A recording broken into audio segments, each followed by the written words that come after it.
What's good, everybody? Welcome to Life on Beagle Road. All right, I've had plenty of coffee this morning, and now it's time to take care of a few things. Let's go check on the birds, our meat birds. See how they're doing this morning.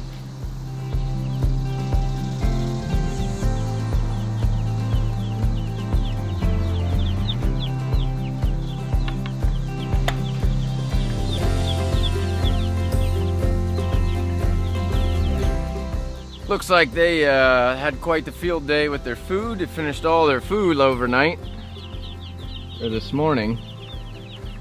I moved them last night because I didn't want them to be laying in their poop that they amassed.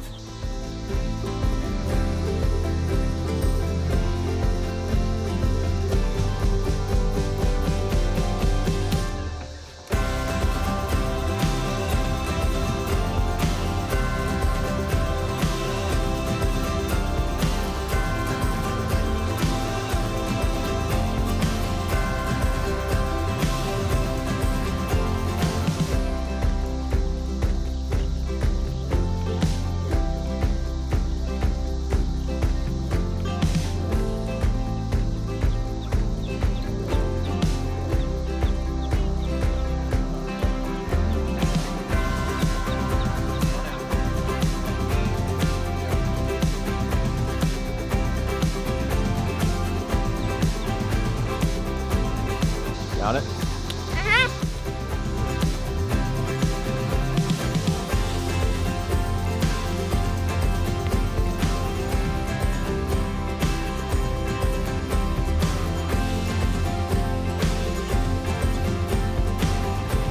They're starting to really turn up the pooping. So I think we're gonna have to start getting on a daily moving schedule. I thought I could leave them sit a little bit longer. They're not really eating all the grass, but they're definitely pooping a lot right underneath that lamp. Gonna take care of getting them some water, filling up their feed.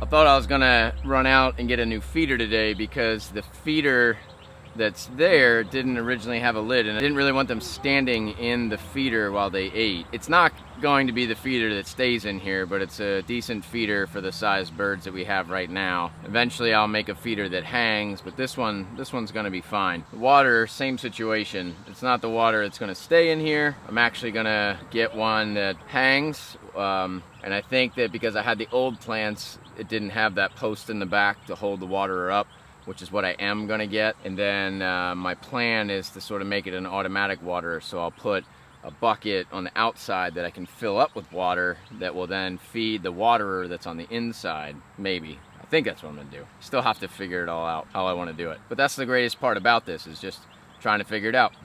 Hey Bridget, what's up? Can I hold one? Can you hold one? Well, right now they're eating. They don't want anything to do with you and me, okay? All right? Okay. This is actually the feeder I'm gonna go to later. Holds 30 pounds of feed. It's one we already had. And then as they get even bigger, I'll probably switch over to something that holds like 50 pounds of feed. I know a lot of people do the half pipe feeder, and I probably will do that. I just didn't want to spend any more money right now. I'll wait till later. I know that, you know, a PVC pipe, it really isn't that expensive, but you know, after I just splurged on that for right now, I kind of want to wait. We'll also go to one of these kind of waterers, which has the nipples on the bottom, and it's a bucket. Now this is a 3.5 gallon. I'm going to take the nipples off that, put it in a 5-gallon bucket so it holds actually more water. Plus we'll have a bucket on the outside, another 5-gallon bucket. That's 10 gallons of water. It's a whole lot less checking on the chickies. My chicken nuggets need to be okay, but let's calm down now, folks. We got other things to do. Something that's completely unnecessary is locking this normally, but Bridget loves to go in here when I'm not looking, and I don't really want her in here if I'm not around. So unfortunately, I'm gonna have to put a lock on this. Keep her hands out of there. If you're not familiar with Bridget and chicks, she likes to hold them, love them, hug them, which means they end up dead 'em, not trying to have dead 'em chicks. Right, Robbie? Yeah. In my chicken tractor video, someone asked about if like you could cover up the bottom from the wind or whatever. And I just had the tarp on wrong. So originally when I had it on, I had all of it hanging off the back and I just wasn't paying attention. But when I put it on the correct way, it actually does cover the bottom. So I have some bit of a barrier. And what's nice is you can actually, you know, lift that up if you want, get more airflow in there when it's hot. Like today is a pretty hot day, and you can see they're not hanging out in this area where the lamp is. They're way back in there, just kind of enjoying the space, which is kind of cool to see. They're still eating like crazy, still drinking like crazy, so they're feeling pretty good. I wanted to talk a little bit about the chicken tractor in terms of, you know, how the build went, how I felt about it, that kind of thing. I think in general, the design is pretty good. I wish the plans were a bit more accurate, but I do think I had the old plans, and I think he's made a lot of adjustments at this point. For instance, when I bought the plans, there was really only one book he had. Now he's up to 3 books, and I'm pretty sure that the plans are probably way better now than they were when I got it. I definitely put this bar on incorrectly. It's supposed to go on the top, not the bottom. I put it on the bottom, so I'm gonna be switching that around. It's not really a big deal. Because my bends weren't amazing, I have a roof line that kind of like swaggers back and forth. Not a big deal, but it's definitely something I don't feel great about. I wish that I was a little bit better. But one thing I didn't mention is that I was using a 3/4 inch pipe bender that can do 1/2 inch rigid pipe. And I had that because I have a future project coming up that requires me to bend 3/4 inch pipe, and I didn't really want to buy 2 pipe benders, and I figured this will do, I'll be able to get it done. And I think that's a little bit of the reason I had some inaccuracies in the bending. Not a big deal, but you know, just kind of bugs me. As a woodworker, I work with some pretty small tolerances, and when I make mistakes, I just don't like it.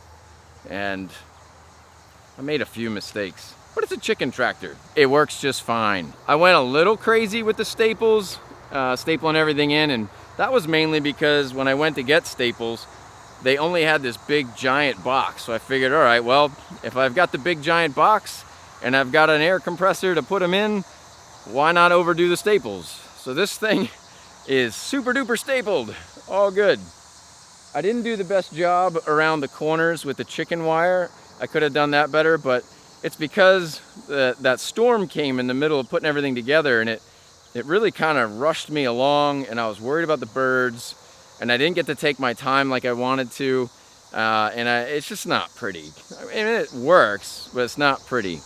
The other thing is in the plans, and again, I was just following the plans, they have you put on these sections of chicken wire and then put on the front and side panels. If I did it again, I would switch that. And the reason is because the chicken wire folds over this way, and some of those sharp edges are getting in here on the tarp, and I don't really want the tarp to rip. Now, if the tarp's not being taken on and off, it really won't affect it, and I did bend all the edges down so they're not so sharp, but if I do want to take it off, I gotta be really careful not to rip it. If I'd have done it the other way, it could have bent down this way and not had any contact with the tarp, and the tarp could kind of go back and forth. I don't really know how often I'm gonna move this tarp on and off, so I don't think it's that big of an issue. I told you earlier about back there putting in a post to hold the water bucket. Again, I think it's in the new plans, but it wasn't in mine, so I'm definitely gonna add that. I wanna make this tractor so that way I can just come out and quickly do everything and not necessarily have to go in there. Like right now I have to go in because they're small, the feeder's small, the water is small. We have the light stand in there, which you don't really need. You can hang it from the bar, but this is actually really nice. I can move it around back and forth. We already had them because we use them for our goats when we kid. And we also use them when we got chicks and didn't have a hen to sit on the chicks. Why not use them, right? It works perfectly. It allows me to make the adjustments. I can actually move it anywhere I want without having to worry about attaching anything, so it's good. The wheels. The wheel situation. What I don't really want to do is have to take the wheels on and off. Like right now I have them on, which is me being lazy, but I don't want to have to take them on and off. So what I'm going to do with those is I'm actually going to put them on like a canter or a hinge, a lever, or whatever you want to call it. That way you can use it. You just go like this. It'll lift up the trailer, go on the wheels, and there'll be a pin or a cleat that wood will stop on to allow me to just start going. And if I do that, I'm actually going to put wheels on the front and the back to make this a little easier to move around. Our property is pretty rough terrain. I'm not really looking forward to having to lift and pull on one side and only have wheels on the other side. I have a terrible, terrible back, and I certainly have some old injuries from playing sports that I don't really need to aggravate.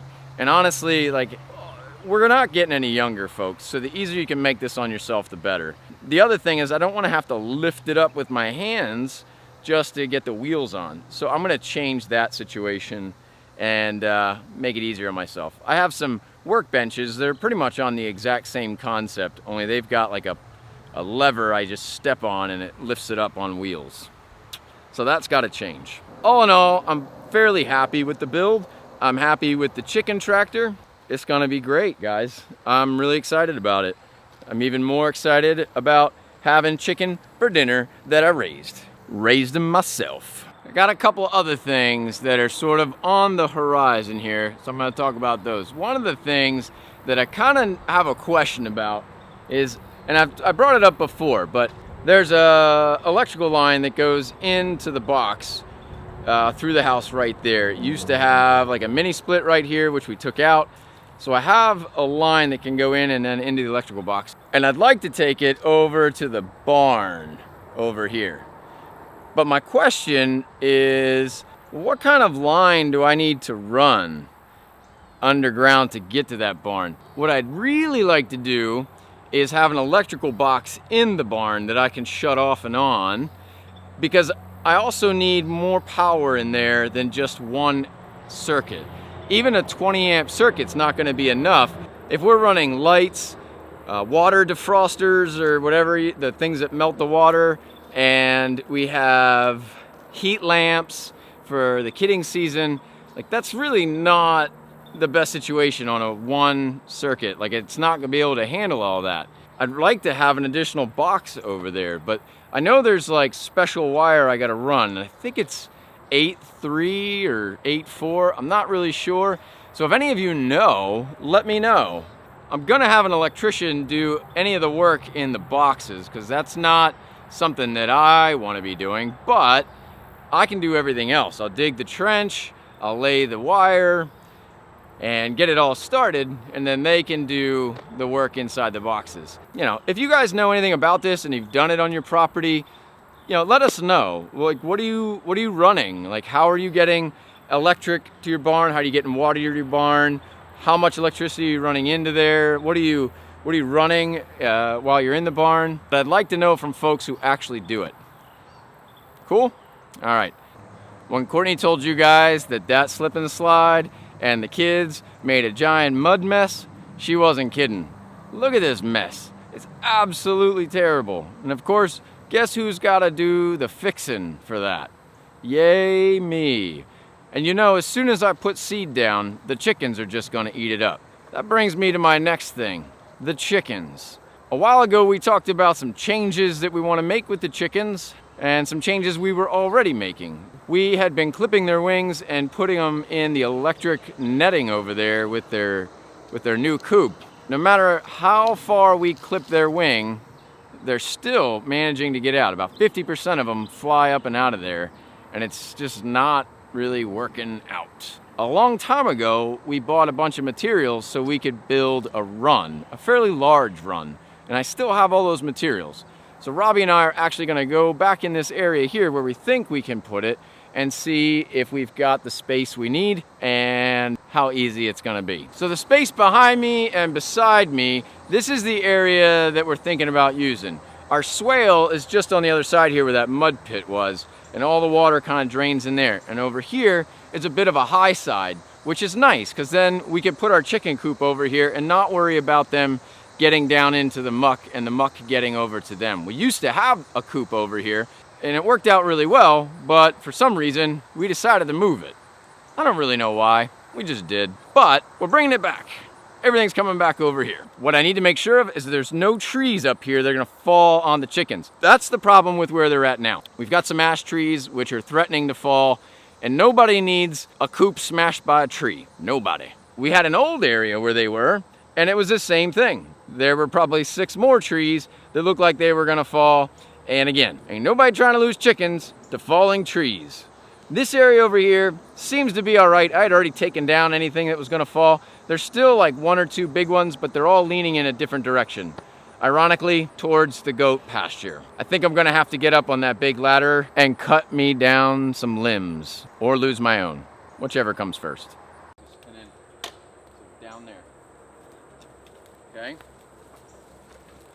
I think we're gonna have plenty of room and we'll have a nice, sizable area for the birds. There are 2 trees that definitely need to come down. They're already dead, and one's actually leaning away from the area that we would put them in, and one is kind of not really leaning any kind of direction, but you never know which way it's gonna go.